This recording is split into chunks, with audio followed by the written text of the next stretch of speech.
Hi, my name is Brittany Hamlet Concepcion, and I'm the Virtual Content Specialist for Multilingual Learners and English Language Learners for Science in grades K through 5. This is the Week 24 resource video that will help you to accelerate the learning of your English language learners in grade 5 as they access the core knowledge curriculum. It's important to note that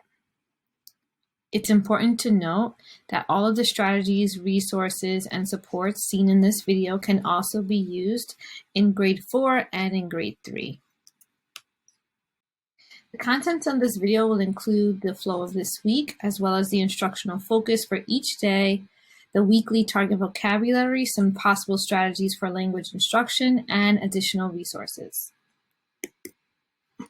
As always, you can find generalized supports for teaching multilingual learners and English language learners at the beginning slides for each lesson throughout the week. You'll also find resources such as links, text, and any other support videos in the beginning slides of each week. For these particular lessons, the visual thinking routine that's used and designed throughout the lessons is the 3-2-1 routine to process a text. This is the third week in Unit 4, which is Protecting Earth's Resources. The 3 focus questions for this week are: what is air pollution? How will the coronavirus impact air pollution? And how has the coronavirus impacted air pollution? For day 1, students will be expected to define air pollution and describe how human activities contribute to it. Day 2, students will be expected to define air pollution and describe how we can begin to solve the problem. For day 3, students will be expected to read about how the coronavirus pandemic may impact air pollution. On day 4, students will have to write a letter to a friend explaining how coronavirus has impacted air pollution. And on day 5, students will show how they understand the factors that lead to air pollution.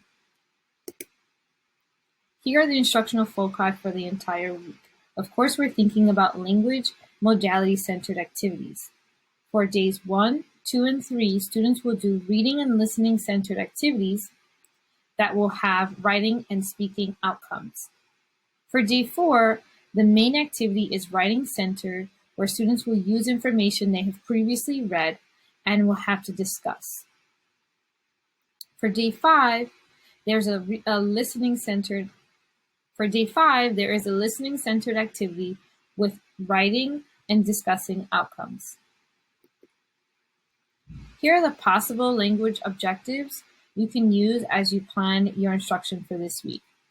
For day 1, students can tell, write, or draw and label air pollution and how human activities contribute to it using words like air pollution, smog, quality, and problem, as well as cause and effect words and phrases like because of, the effect of, so, if, then, as a result, and since.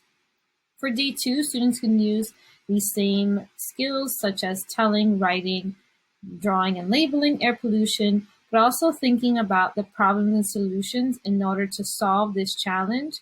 They can also use words such as a challenge is, a solution can be, if then, and if, or therefore. For day 3, students can record and cite details from the text that answer the true and false statements that are in the graphic organizer that have already been provided in the lesson slides. For day 4, students can write the letter or record themselves talking to a friend explaining how coronavirus has impacted air pollution.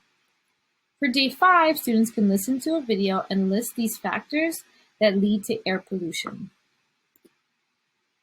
Here's the weekly target vocabulary for this week. You can use a virtual word wall, such as the one I've previously shown and discussed in my previous videos, that is on Padlet. Or you can use Google Slides, such as this resource and template that's been made by Mrs. Parkshine, where the background does not move, but students can add their pictures, they can add videos, you can add your own words to the wall. Students can use this as a class virtual word wall or their own personal word wall.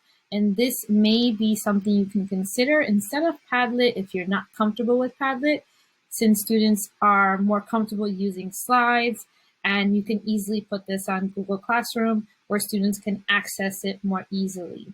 So here are the words for this week: air pollution, smog, problem and solution, impact, coronavirus, such as COVID-19, air quality, carbon dioxide, and oxygen.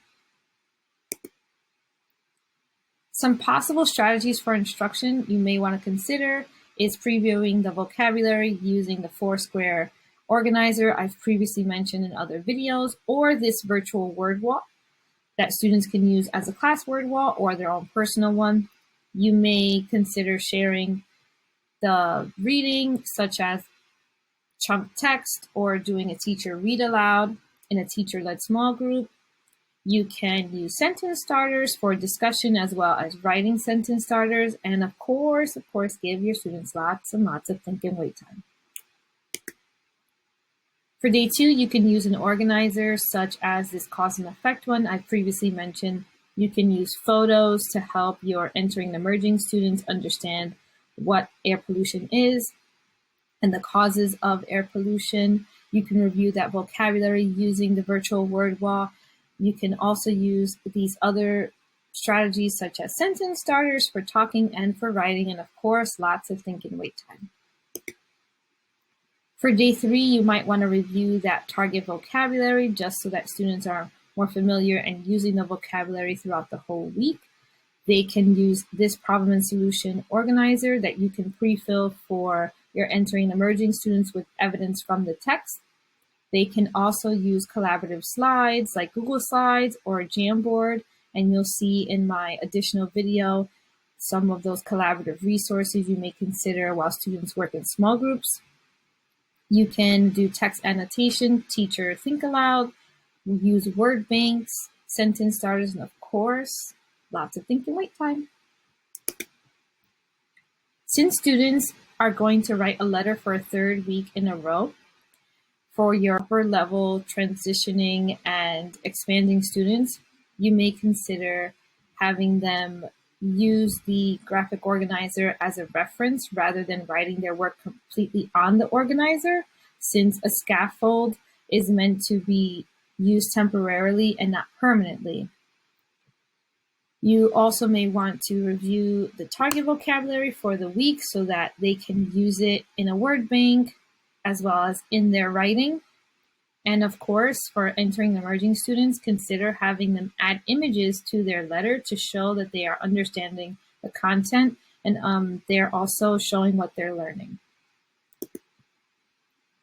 For day 5, you want to review that vocabulary throughout the week so that they're familiar with this vocabulary as they listen and watch this video. You can also have some preview questions that they can read and listen to before they watch the video so that they're understanding what they may watch. You can use closed captions on this video. You can also complete this organizer in a teacher-led small group. And of course, you want kids to be talking about what they're learning, so giving them discussion sentence starters may be helpful, as well as lots of think and wait time. Translation resources are more of a last resort when we're teaching our multilingual learners and our English language learners, because we want them to use the language that we're teaching them throughout the week. We want them to access that grade level content, but also use those content specific words. You can, in some instances, use the Slides Translator, which is a Slides add-on. Students can also use Slides Translator to do the voice typing, which might be helpful for your entering students. Thank you for viewing this video. I hope it was helpful as you plan this week's instruction. Please see my additional videos for more scaffolds or some other resources. And I hope to see you in the next video. Bye.